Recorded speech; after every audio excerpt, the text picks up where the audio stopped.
محبت کرنا اور امام حسین سے سچا اور صحیح عشق کرنا یہ اہل سنت والجماعت کا خاصہ ہے۔ کچھ وہ بھی ہیں جنہوں نے امام حسین کو شہید کیا، بعد میں رونا پیٹنا بھی کیا، شہید کرنے والے بھی وہ، پیٹنے والے بھی وہ، اور کچھ وہ ہیں جو غلو سے کام لیتے ہیں،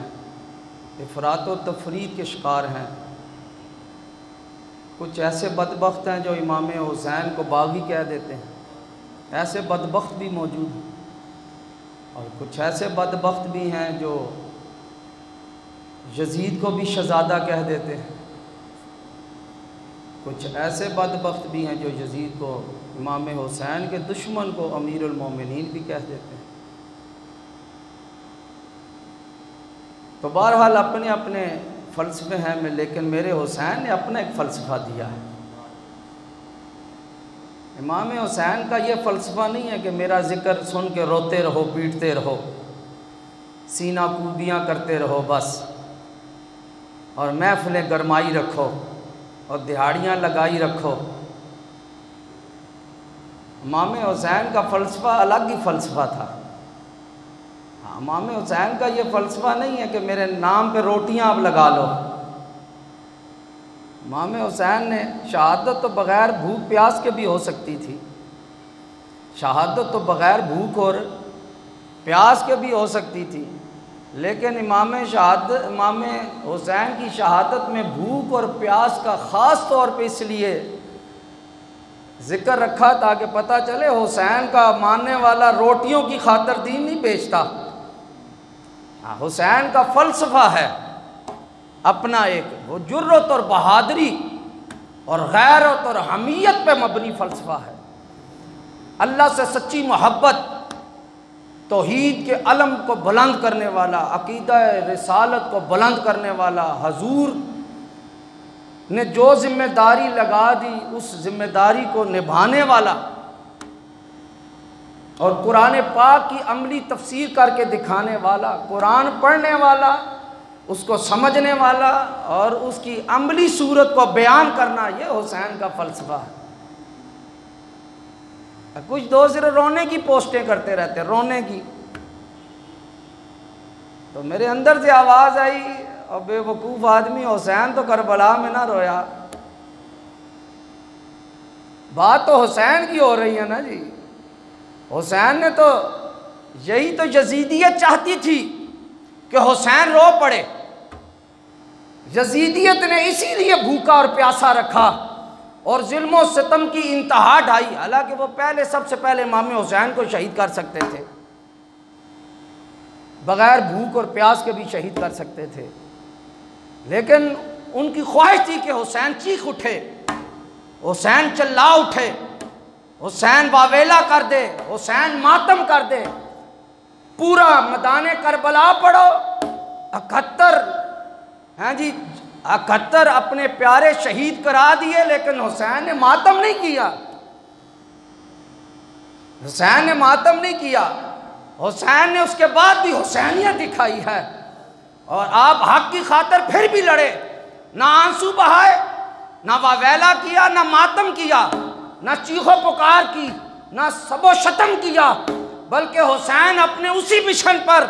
جس کے لیے وہ اپنی زندگی کے 56 سال انتظار کرتے رہے، اپنے نانا جان کی دی ہوئی ذمہ داریوں کو اور اس فلسفے کو سمجھانے کے لیے، عظیمت کے فلسفے کو، راہ عظیمت کے طریقے پہ کیسے چلنا ہے، اس فلسفے کو سمجھانے کے لیے حسین 56 سال انتظار کر کے پھر میدان کربلا کی طرف چلے اور جرت اور بہادری سے اپنی جان کا نذرانہ پیش کیا ہے۔ حسین جرت اور بہادری کا نام ہے، حسین دلیری کا نام ہے، حسین جذبے کا نام ہے، حسین شوق کا نام ہے، حسین ولولے کا نام ہے، حسین قرآن کی تفسیر کا نام ہے۔ حضور نے فرمایا کہ جب آخری خطبہ دیا نا، جب آپ حضور حجۃ الوداع سے واپس آ رہے تھے، تو جہاں پہ حضور نے فرمایا من کنت مولا فہذا علی مولا، تو وہاں پہ پھر حضور نے ایک اور خطبہ دیا فرمایا تم میں دو چیزیں چھوڑ کے جا رہا ہوں، ان میں اختلاف نہ کرنا، ایک قرآن اور ایک میرے اہل بیت، ان کے معاملے میں خدا سے ڈرنا، ان کے معاملے میں خدا سے، یہ دیکھیں کیسے، جس طرح قرآن پہ تم ذرا سا بولو گے تو اس کا مطلب ہے تم اہل قرآن نہیں ہو، جس کو قرآن پہ اعتراض ہو وہ اہل قرآن، تو جس کو حسین پہ بھی اعتراض ہو پھر وہ اہل قرآن نہیں ہے۔ حضور نے فرمایا دو چیزیں چھوڑ کے جا رہا ہوں۔ تو جب قرآن کافی تھا تو پھر حضور نے حسین کیوں چھوڑا؟ اپنے اہل بیت کی کیوں ترغیب ہے کہ میرے اہل بیت کو بھی مضبوطی سے تھام کے رکھنا؟ کیونکہ قرآن پاک ایک فلسفہ ہے، ایک تھیوری ہے، ایک تعلیمات ہیں، تو ہر جو بہترین طریقہ یہ ہے کہ تعلیم کے ساتھ اس کی ایک عملی تفسیر بھی ہونی چاہیے، تاکہ یہ کوئی یہ نہ کہے کہ کیسے کرنا ہے، یہ کام کیسے کرنا ہے۔ کوئی گھر میں بیٹھ کے حلوے کھانے پہ ہی دین کو کافی نہ سمجھ لے، ہاں جی، کوئی سمجھے اے سی کے اندر جناب لگا کر اور رو دھو کے اور واویلا کر کے آنسو بہا کے ماتم کر کے چیخو پکار کر کے صحابہ کو برا بھلا کہہ کے اہل بیت کو برا بھلا کہہ کے مولا علی کو برا بھلا کہہ کے چون چراں کر کے تو دین ہو جائے گا۔ آپ نے پھر فرمایا کہ میرے اہل بیت کو بھی مضبوطی سے تھامنا ہے، کیونکہ اہل بیت جو ہیں وہ قرآن کی عملی تفسیر ہیں، قرآن پہ کس طرح چلنا ہے، یہ بات امام حسین نے سمجھائی ہے کہ قرآن یہ نہیں ہے کہ وہ جناب امن امن جی امن امن کا ہر حال میں امن کا درس دیتا ہے، ہاں جی، بدر کے اندر کفار کاٹنے آ جائیں اور کہیں جی کہ اسلام امن کا درس دیتا ہے، لوگ مدینے کے بعد چڑھائی کرنے کے لیے 20,000 کا لشکر لے آئیں اور کہیں جی کہ اسلام امن کا درس دیتا ہے، لوگ خندق احد والے دن لڑنے آ جائیں اور کہیں جی اسلام امن کا درس دیتا ہے، لوگ تبوک میں لڑنے آ جائیں کہیں جی اسلام امن کا، لوگ جناب ختم نبوت کے عقیدے کے اوپر ڈاکہ ڈالیں، مسلمہ کذاب آ جائے اور کہے جی ایمان، لوگ حضور کے دین کے خلاف نااہل شخص اٹھائے۔ حسین نے کیا سمجھایا کہ جس طرح مسلمانوں کی جانوں پہ حملہ ہو جائے تو پھر امن کی نہیں، پھر تلوار کی بات ہوگی۔ جب مسلمانوں کے اوپر حملے ہو جائیں، مسلمانوں کی عزتوں پہ حملے ہو جائیں، مسلمانوں کی جانوں پہ حملے ہو جائیں، جب جان مال عزتیں لٹنے لگیں تو پھر اسلام امن نہیں، پھر اسلام تلوار کا درس دیتا ہے، بدر کا درس دیتا ہے، خندق کا درس دیتا ہے، پھر جنگ احد کا درس دیتا ہے، جنگ تبوک کا درس دیتا ہے، جنگ یرموک کا درس دیتا ہے، جنگ جمامہ کا درس دیتا ہے۔ تو اسلام، ہاں، جب اسلام فاتحانہ شکل میں، جب اسلام مکے میں داخل ہو اور کفر سلنڈر کر دے اور جھک جائے، اسلحہ پھینک کر اطاعت و فرما برداری میں آ جائے، اور بلال پھر کعبے کی چھت پہ چڑھ کر جب اذان دے تو پھر اسلام امن کا درس دیتا ہے، پھر اسلام۔ لیکن حسین ایک اگلی بات سمجھائی جو امت کو ابھی سمجھ نہیں آنی تھی، یہ تو سب کو سمجھ آ گئی نا، جب جنگ ہو تو پھر جنگ کرنی ہے۔ حسین نے اگلی بات سمجھائی، وہ کیا تھی؟ یزید نے جنگ تو نہیں کی تھی ابھی، نہ جانوں پہ حملہ کیا نہ مالوں پہ، مدینے والوں مکے والوں صحابہ کی جان مال عزت پہ تو حملہ نہ کیا۔ یزید کا قصور یہ تھا کہ وہ نااہل تھا۔ یزید کا مسئلہ کیا تھا؟ پورا پڑھ لیں فلسفہ مجھے نکال کے، اس کے علاوہ کوئی اور بات نکال دیں۔ تو حسین نے ایک نئی امت کو بات سکھائی کہ جب حکمران نااہل ہو تو پھر تمہیں کربلا میں آنا پڑے گا، آگے میدان کربلا تمہیں لگانا پڑے گا، حق بیان کرنا پڑے گا، حق سمجھانا پڑے گا، حق سنانا پڑے گا، حق کے لیے محنت کرنی ہوگی پورے جذبے اور شوق سے۔ تو بہرحال حضرت امام حسین کی یہ جو بڑی بڑی تاریخ میں شہادتیں ہوئی ہیں، بڑی بڑی انبیاء علیہ السلام کی شہادتیں ہوئیں، صحابہ کی شہادتیں ہوئیں، بڑے بڑے سپہ سالاروں کی شہادتیں ہوئیں، ایک ایک جنگ میں بڑے بڑے 100 200 ہزاروں کی ایک ایک جنگ میں بھی شہادتیں ہوئیں،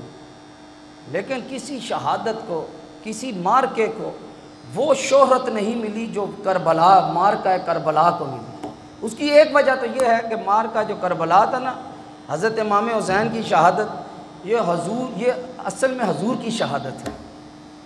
کیونکہ حضور کو رب کائنات نے فرمایا واللہ یعصمک من الناس، اللہ نے آپ کی حفاظت فرمائی، لوگ آپ کو شہید نہیں کر سکتے، لیکن حضور کے اندر جوہر شہادت بھی، ایک رتبہ شہادت بھی تھا، وہ رتبہ شہادت دکھانے کے لیے اب اگر حضور شہید نہ ہوں تو نبی شہید ہوئے ہیں، اور حضور شہید ہو نہیں سکتے، کیونکہ رب نے وعدہ فرما دیا کہ آپ کو کوئی شہید، جب یہ آیت نازل ہوئی اس کے بعد صحابہ کرام پہ حضور کی وہ پھر باڈی گارڈ نہیں بنتے تھے،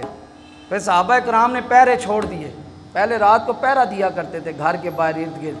پھر اس کے بعد حضور نے، پھر رب نے کہا اب کسی صحابی کو کسی کو بھی حضور کا پہرا دینے کی، محافظ بننے کی ضرورت نہیں ہے، رب نے خود وعدہ لے لیا ہے۔ لیکن اب حضور کے اندر یہ شان شہادت کا بھی اظہار کرنا تھا، تو اسی لیے سب سے پہلے حضور نے امام حسین کی وہ شانیں بیان کی، وہ رتبے بیان کیے، جس سے پتہ چلتا تھا کہ حسین مصطفیٰ ہی ہیں، حسین منی، حسین مجھ سے ہیں۔ یہ فرمان کا مطلب ہی ہے کہ حسین مجھ سے ہیں، مطلب کیا؟ جو حسین کی بہادری میری بہادری، حسین کی دلیری میری دلیری، حسین کی جرت میری جرت، حسین کی زندگی میری زندگی، حسین کی شہادت میری شہادت،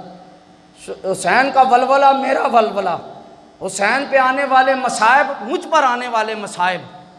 حسین کو آنے والی تکلیف، جس نے حسین کو تکلیف دی اس نے مجھے تکلیف دی، جس نے حسین کو پیاسا رکھا اس نے مجھے پیاسا رکھا، جس نے حسین کو بھوکا رکھا اس نے مجھے بھوکا رکھا، جس نے حسین سے دشمنی کی اس نے مجھ سے دشمنی کی، جس نے حسین سے دوستی کی اس نے مجھ سے دوستی کی۔ یہ سارے حدیثوں میں الفاظ بھی موجود ہے، اللہم وال من والہ، مولا اسے دوست بنا جو حسین کو دوست بناتا ہے، مولا میں حسین کو دوست رکھتا ہوں، تو بھی حسین کو دوست رکھ، اور مولا اسے بھی اپنا دوست بنا لے جو حسین کو اپنا دوست رکھتا ہے، تو اس سے بھی محبت کر جو حسین سے محبت کرتا ہے۔ یہ اللہ کا محبوب بننا ہونا، اس کا آسان طریقہ حسین سے محبت